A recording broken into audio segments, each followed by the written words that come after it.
Fallout TV show is probably one of the better full original stories for video games, honestly, especially the first season. I'm mostly going to be talking about the first episode, but if you're looking for a recommendation, I fully recommend the first season of Fallout because it blends very well things from the games, but still being an original show. Like, sure, there's a lot of stuff from the games, but most of the characters in the show are for the show and they're developed in the show. And to be honest, even in just the first episode, since the first episode's over an hour long, the three main characters that they introduce are very well written, good characters, and they kind of, in my opinion at least, kind of show off the type of characters you would kind of make in a Fallout game, depending on which game you're playing or what archetype you're going for. And if you're looking for my non-spoiler opinion on that, there you go. There you have it. I think Fallout is a really good show, and I really recommend the first season. And we're going to be going more in depth about what I think about it specifically after this spoiler warning. But before we talk about it, I would like to remind everyone, please subscribe to the channel if you haven't already. I really appreciate it if you do. Comment down below what you guys would like to see me watch and or review next. I'm probably going to be doing Fallout Season 2 as well. Originally, I was going to do just the first couple episodes and then do the next couple episodes, but I forgot how long this show is, and I don't want these videos to be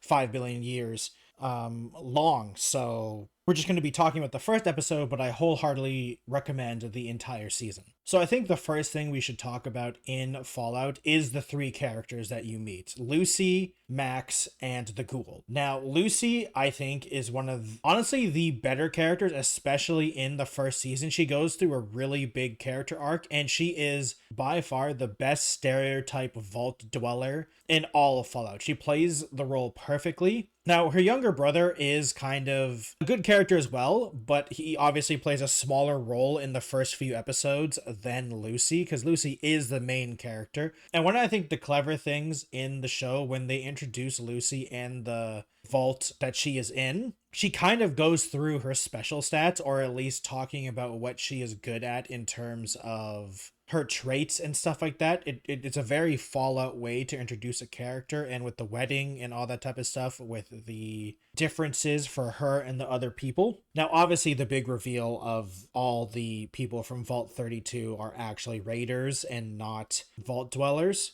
Great reveal. And I also like the fact that Lucy, while, you know, still obviously can be overpowered by the husband guy, because, you know, he is bigger, she isn't like a damsel, which I feel like this is kind of like a thing I talk about a lot, of like female characters not just being useless, because I feel like a lot of, at least video game media, because, you know, it's a very male dominated thing, main characters for a lot of things. I mean, like, even in most Fallout games, the canonical character is the male one. So it's nice to see Lucy is capable. She does do the thing of where she grabs the tranquilizer instead of a lethal weapon, which I think is a kind of a neat idea, because you kind of see throughout the season, she kind of goes more and more being okay with killing people. Well, I say killing people. She becomes more okay with violence, I should say, probably. Not necessarily killing people. She still tries to avoid that. And the subtle ways of hinting that the raiders are, or the people from Vault 32 are actually raiders, is interesting, because their mannerisms before it, during the wedding ceremony, does make sense, because like they barely know how to use utensils. They don't know the words that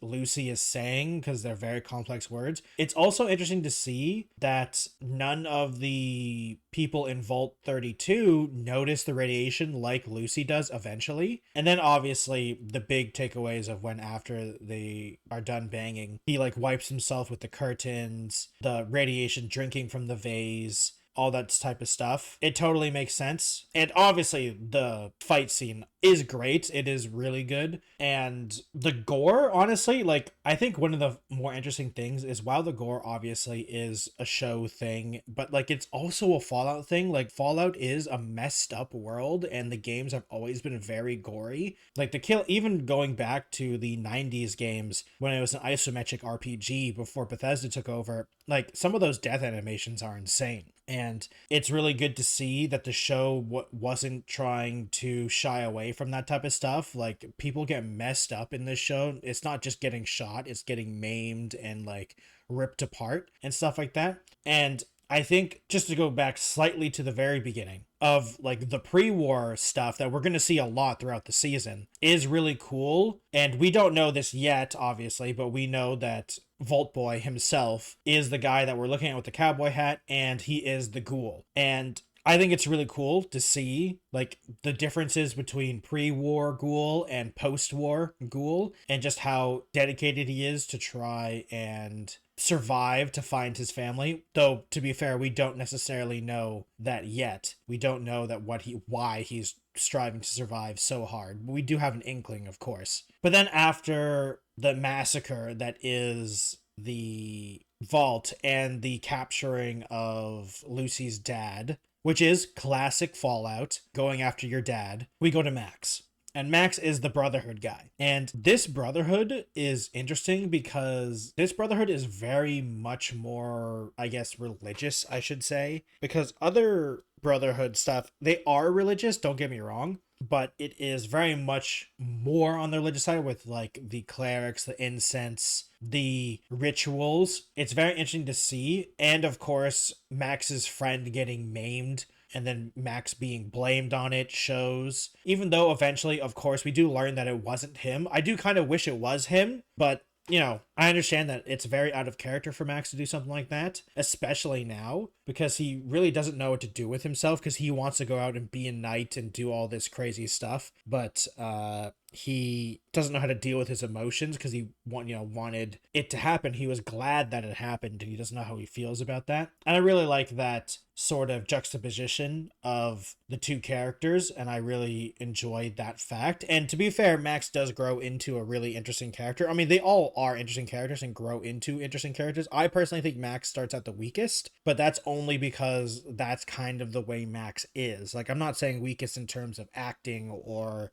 the way he's portrayed. I'm more saying like he's obviously a character that needs to figure stuff out more. Obviously, all the characters need to figure. So like Lucy goes through a huge character arc throughout the whole season, but the true character arc of Max is him just being okay with the fact that he wants to be the hero almost, but understanding the fact that part of the hero is like, violence. And it's interesting to see him like I guess devolve is kind of a weird word, but become more of a character that's willing to do what is right. And of course, even though we don't see it in the first episode, his just being okay with the fact that he lets the knight die because he thinks he is unworthy of being a Brotherhood knight because he's not a good person and a kind of a coward. It makes sense because his vision of the knights is just not what that person was, and I really enjoy like that character arc of it. And of course, the final character, the ghoul, is obviously he is the gunslinger archetype. He is the chaotic, I'm going to shoot everything, let's go on for it. His opening, even though technically in the show we kind of know that this is Vault Boy or the guy we see at the very beginning with his voice and the way he speaks, it obviously he is the ghoul. But his show up in the like graveyard scene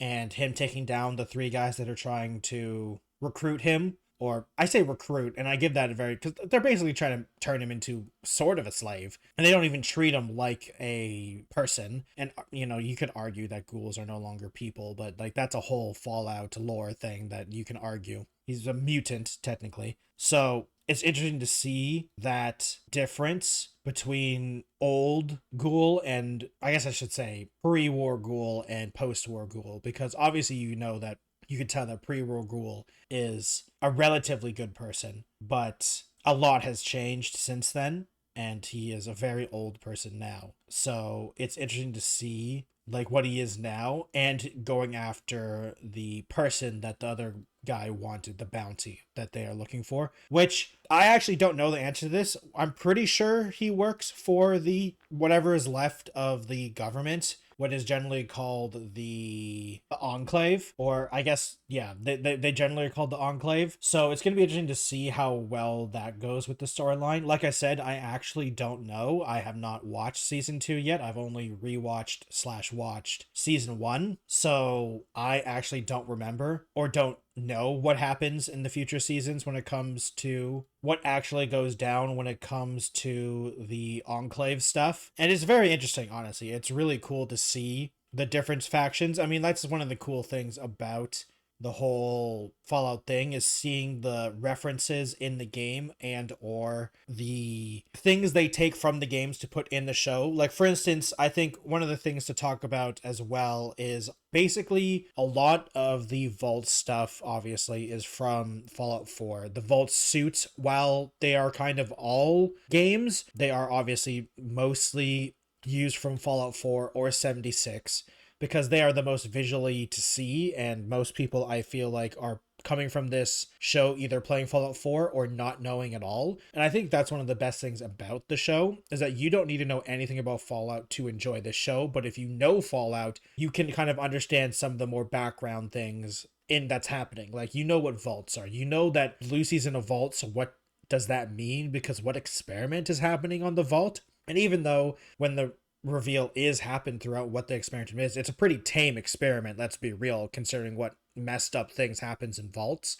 It is still, they're being treated like cattle, basically, like a breeding pool, but still, it is very much a tame experiment for the most part. And a lot of the equipment you see is either from Fallout 4 and Fallout 2. One of the 10mm pistols, if I remember correctly, is from Fallout 2, or one of the handguns. I can't remember if it's a 10mm pistol or if it's one of the revolvers, maybe. But obviously, a lot of the stuff is from Fallout 4, which makes sense. Honestly, Fallout 4 is the best looking Fallout game by far. Also because it's one of the newer ones as well. And I think it is just one of the good things about the Fallout show, is that it just kind of brings alive all this type of stuff. I do like the, I don't know if to call it redesign, but the design of the more modern day power armor suits of their walking tanks. And that's what they always should have been. And obviously I don't blame the other games for having it be basically just cooler armor, but the Brotherhood Knights in the power armor looks amazing, and it's great to see. Also, it also is good to see that they're not invincible. They are still human, which I guess is kind of like Max's, yeah, these people, no matter what, are still just humans, and they can die, which is, a big deal. And I just really enjoy this show's aesthetic, because I think it takes the best parts of most of the games and adds it all together, which I think is a really good thing as well. And the character development for all the characters are great. And so that's what I think about the Fallout show, at least season 1 and episode 1. Let me know if you want me to do more episodes, if one episode per video or multiple episodes per video. I'm not sure how to really do TV shows yet, so I figured I'd talk about the whole season, but mostly just the first episode so people can watch it by themselves. Let me know what you guys think about how I should do it in the future, maybe, or if I should do season 2 in the comments down below. Please subscribe to the channel if you haven't already. I do these types of videos on Fridays. If you'd like to check out different types of videos, I do news videos on Mondays. I also do shorts as well on all the types of platforms that do shorts types of content. If you'd like support directly, please go over to my Patreon at patreon.com/thetechnojelly. You can join these credits of all of these nice people, as well as a once-a-month live stream that we do when we hang out. This month, people have voted for Minecraft, so we're going to be playing some Minecraft while we chat and all that good stuff. If you'd like to support super directly, I have a code at poggers.shop technojelly. You get 10% off of their hydration, energy drink, and sleep aid mixes, as well as their shaker cups. They have a pre-order sale going on right now, as well as some new flavors coming out, so 10% off using code technojelly at checkout on poggers.shop, linked in the description. If you'd like to follow me on other platforms, I have a Twitch, Twitter, Instagram, TikTok, Blue Sky, and Threads. Thank you everyone for watching, and I'll see you next time. Goodbye, everyone.